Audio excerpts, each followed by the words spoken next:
three players earns a free kick in a rather dangerous position, and that's going to be a yellow card as well. That's to Kajumba. Number 5. Oh. I think it's the 5, Steve. Just confirm whether that's Kitimbo or whether it's Kajumba.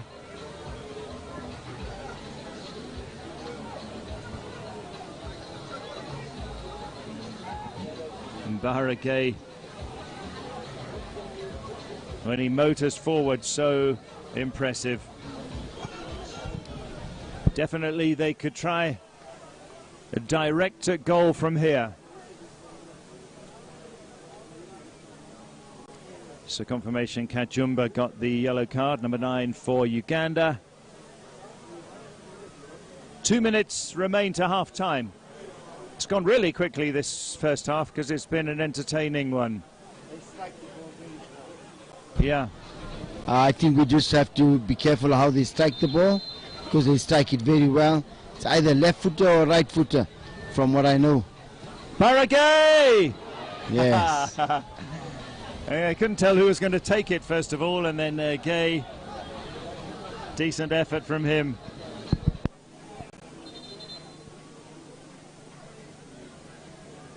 It looked more like 6 was going to take it, Sambasa, but it was Gay who set it up. Do we get a goal before half-time here?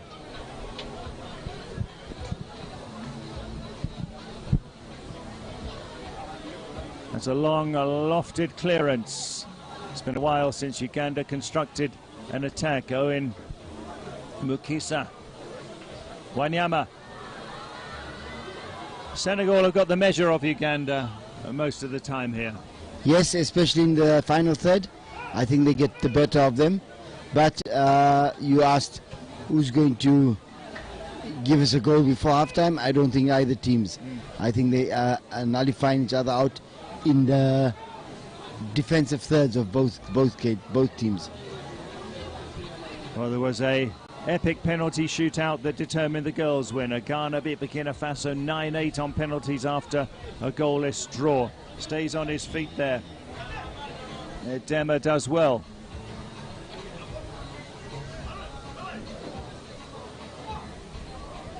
Yes, the Ghanaian girls, you have to give them credit. They're the first team to defend their title, Steve. Yeah, back-to-back for the Black Damsels. 20 minutes are up. Ref wants to reduce that amount of rough play. Kironde is the number 16 for Uganda.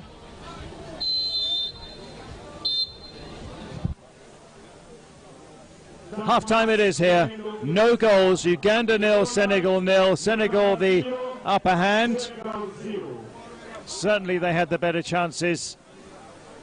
And Uganda, as the first half went on, just found it more difficult to construct attacks. Half-time here. Uganda 0, Senegal 0.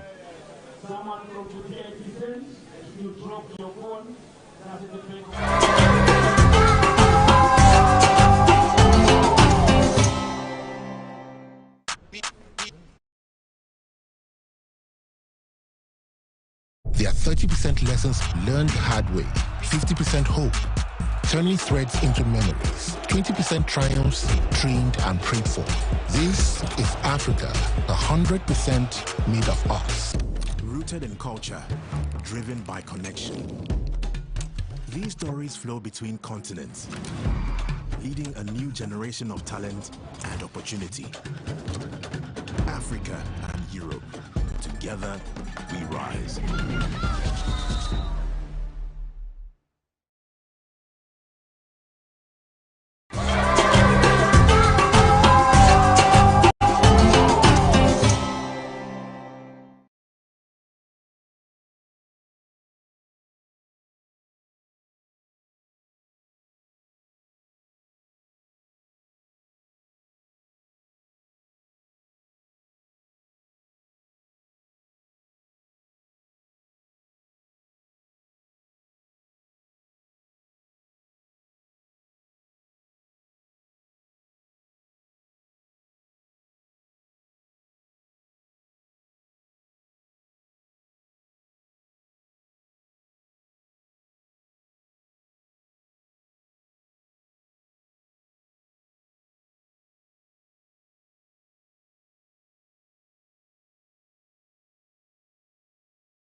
Don't expect an offside, but it was an offside, and we hope Senegal will carry on the second half.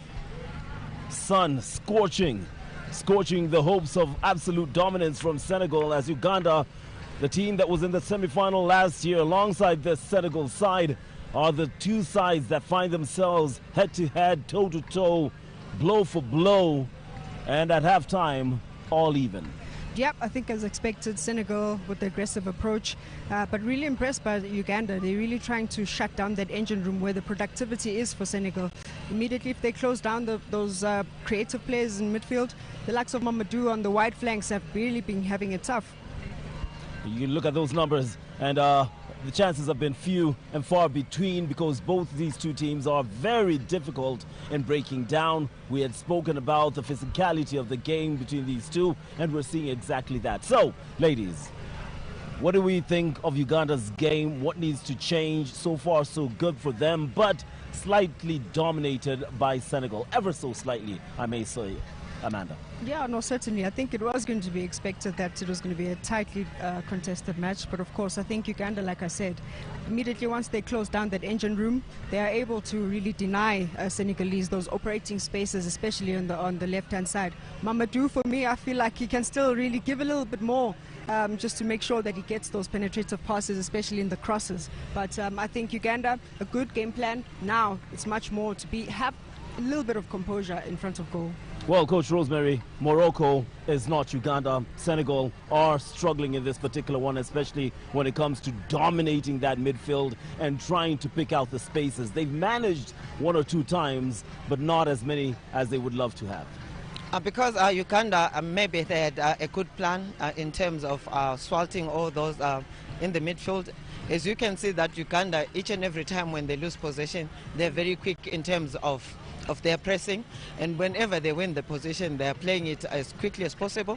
And it's now to the Senegalese team to maybe bypass the midfield and use those long balls, maybe on the right or on the left wing, and join the attack as quickly as possible.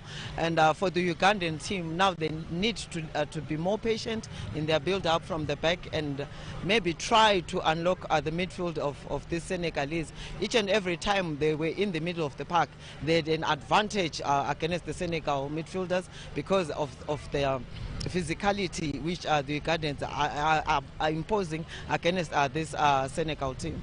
Coach has constantly, Coach Kevin Johnson, of course, has constantly spoken of not playing the ball into competition, into the numbers, into traffic, seek the space. That hasn't been the case. Not much space, and that's why we're seeing a lot of over-the-top balls. How then do you create the space? It's a little bit difficult because I think the Ugandans are matching up 1v1 in that midfield. So I think Senegalese just need to move the ball a little bit quicker to really be a bit more accurate in their passing. But of course, I'm thinking if a match is this tightly contested, sometimes the set pieces really come into factor. And I don't think that the Senegalese, with their height, have taken full advantage of that. Absolutely. Is there a way you could set up your team, if you are the favorite, ever so slight favorite going into this one, Senegal, in a way that you can tilt the pitch, so to speak, to create some space and possible momentum going down one flank? I think Senegal, what they need to do now is to have that third man running from the wings. It's either maybe with the overlap or the underlap coming inside. They can create that space, but it's up to the coaches now to tell their players. Each and every time we have the ball, one should maybe stick to the line and have an underlap inside the field of play. When we are each and every time when we are in the attacking side, we can create that space. Guys, it's been a great first half of football, but there's so much more to go. And just taking a look at that number once again, the possession disparity is very, very minimal. Who do you think could be the one to break it? I know we have Barra, who's been for Senegal a sensational player down that wing, but there is absolutely no grass to run into. Yeah, and I think what we saw at Gateway, we thought there was minimal space, but now the pitch is much more bigger. There's still no more space. So I guess it's just the tactical approach from both coaches or both benches. It's up to the players now. Like coach says, it's all about the numerical advantage. Until you get that numerical advantage, it's still going to be 1v1. So coach is absolutely right. Commit more numbers, but strategically. Well, that game is going into the second half just shortly, but a quick reaction to Ghana, the girls defending the title. Unbelievable, coach. They did very well, Chico, because when I looked at the goalkeeper, she needs to be taught how to dive either in any side, choose the any side to dive to. But she did very well in terms of saving that one, and eventually they won the game, and it's good for them to win it back to back, and hope they will continue next year and challenge again in the championship. Pedigree in the Africa Schools Football Championship is already starting to be created, and the Queens have managed to defend the title the first time since its inception. Yep. Especially from that commentary box, I said this is a time for goalkeepers to shine.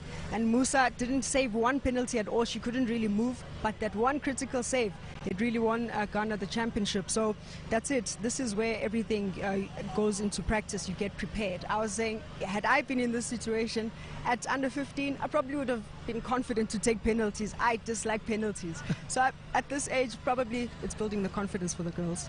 Amanda is not the only one who dislikes penalties. I'm sure the players who have just taken to the pitch for the final half of the final game in the Africa Schools Football Championships will not want it to go to Lady Luck and the penalty shootout, so they have 20 minutes to play, and here we go.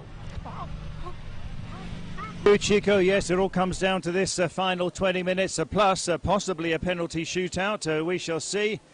Uganda are ready to kick us off. They'll be attacking the goal to our left in the yellow and black. Senegal in resplendent green colours. No substitutions at the start of the second half. Don't know what the plan was there from that. Ugandan? I think it's just to push them under pressure, kick the ball out and press them in the corner and try and win the game, win the ball and then go. If it's rugby, I'd understand, but no, there's a lot of teams who do this in football as well. But they have moved up anyway. Yeah, okay, something different. 0-0. It's all to play for here. It really is. Nice little touch from Sheikh Omar Sy. And Senegal have had the better chances. There's Owen Mukisa. Offside. So many dignitaries here, including the CAF president, our young referees who've been such a big part of this wonderful, wonderful tournament. At the back there, Kitimbo. Mukasa. This number 6 has been good, getting involved a lot. Edema for Uganda. Edema again with a good touch. Wanyama. Wanyama has been driving the team forward a lot at this tournament, the number 20 for Uganda. And this is better, pulled out of the air by Prera. Had hardly a thing to do yesterday in goal for Senegal as they were totally dominant 4-0 winners over Morocco. This is a close one, it really could go either way. Lucky Wanyama. Lovely ball from Wanyama. Surely. How did he miss it? And Gobi has missed an absolute sitter for Uganda. Wow. That was really, really unfortunate because it comes right from the back, and like they usually do, they attack down the right-hand side. Steve, he plays a nice cut back, and our number 4 misses it over the bar. That should have been Uganda 1, Senegal 0. That should have been the moment, shouldn't it? And Gobi from 6 yards out. See how Mukisa took the keeper and the defender out of the equation as well. Foul committed. Samba Sarr. It should be Uganda 1 up. In a final, you don't want to miss opportunities like that. Mukasa. His pocket is picked. 2v1. Kader only needed to find Mamadou, but they're not finished with yet. Foul. Oh, what a fantastic effort that from Mamadou. That would have been a brilliant goal.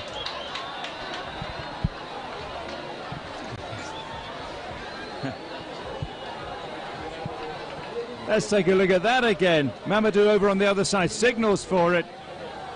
Wow. But at the near post, the keeper had it covered.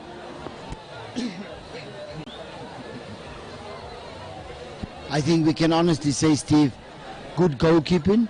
He made sure he doesn't beat him at the near post, and he covered it. So good goalkeeping moment for the young man. Yeah, could have been one of the goals of the tournament. This is the first corner kick of the entire game. Uganda got everybody back there around the 6-yard box, taking no chances. Saar. That's up way high. Kironde. Still they haven't cleared their lines. Mukisa gets it away. Goalless. Chances at either end in an entertaining boys final. Gassama. He puts it out. 4 minutes played in the second half. The girls' final was decided on penalties. We've got a good crowd here at Ngoni Stadium. What a week it's been. More than a week, actually, because of all the workshops and brilliant initiatives. And the fans have come out to watch today. Brought down by Kader. Kader does well. Picked up by Wad. Wad wins it back. Wad again. Chance for a long shot. Saar. The Saar smashed in from 30 yards yesterday for a spectacular goal. Possibly the goal of the tournament. A big contender. There's an injured player. Good tempo here, Kevin. I think both teams are trying to go for the jugular vein. Especially in the last third. Right. But again, I see Senegal just having a better advantage now. With Uganda, they came out of the blocks very good. But we've got 5 minutes left to go, Steve, and I think it's still anybody's game. Is this going to be decided with a 1-0 scoreline? Will it be decided by penalties? They're entertaining us, these boys, in hot sunshine here in Norton, Zimbabwe. We have 14 minutes to play. Kisaki, the left back for Uganda. Senegal had a comfortable 4-0 win yesterday, but this is tightly matched. Baragay. There's a player injured for Senegal. Think that's a Kamara, the right back.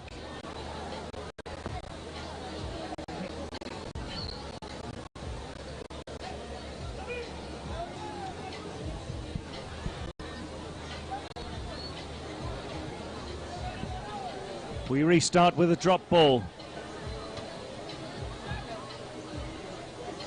And, Wad couldn't bring that down. And that's a skewed off high from the boot of Foul. You know, with the referees and the referee's assistant, I just want to say something. I would have liked to have seen a lady either on the line or in the middle. Good point there. Ladies only for referee. Development. Sure. We had women referees for the girls' final. Would have been good, yeah, something to put on your CV. Holding it up there was a Sheikh Omar C. Lucky Wanyama was holding him. This is a tight contest. 0-0, 13 minutes to go. They've certainly kept Sheikh Omar Sy quieter today than Morocco could yesterday. Have Uganda?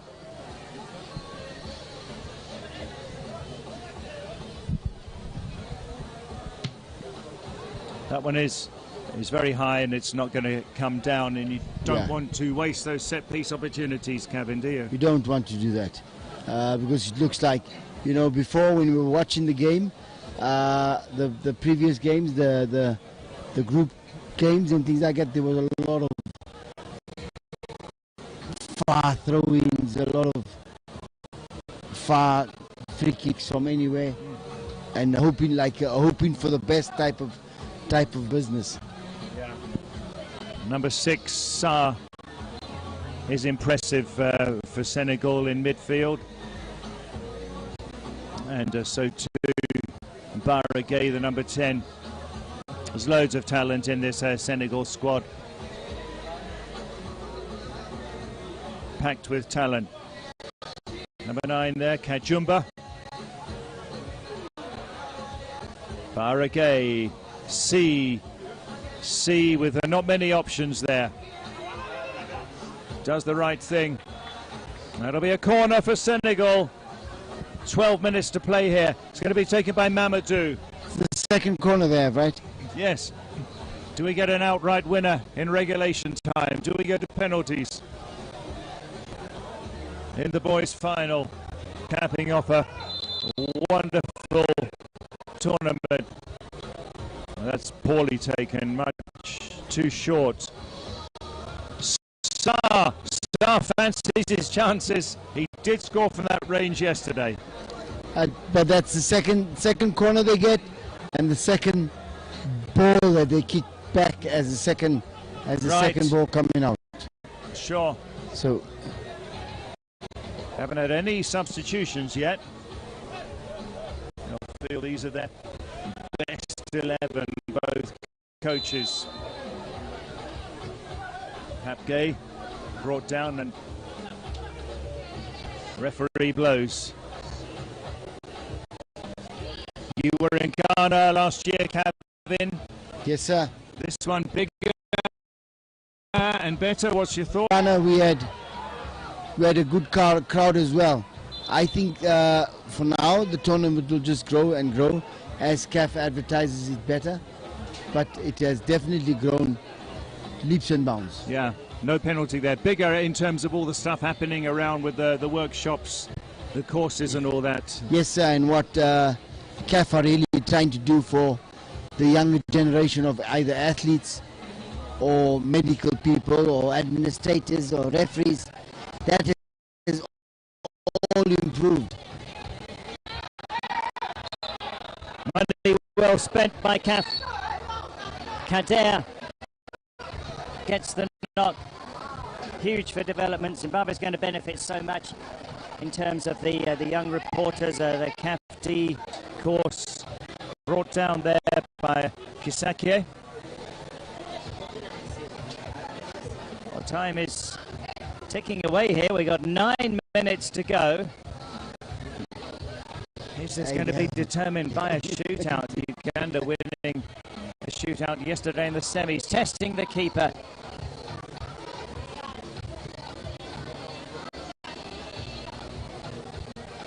Senegal slightly in the ascendancy, but it's pretty evenly balanced. Lucky Wanyama. Edema. They work it forward well, but Ngobi is offside. Third time Uganda have been caught offside, Senegal twice.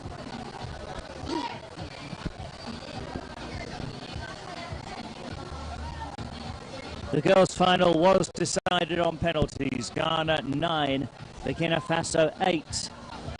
After a goalless draw. Is it a similar pattern here? Plenty of time. Baragay. Gay. He's always looking for the right options. That's Mamadou.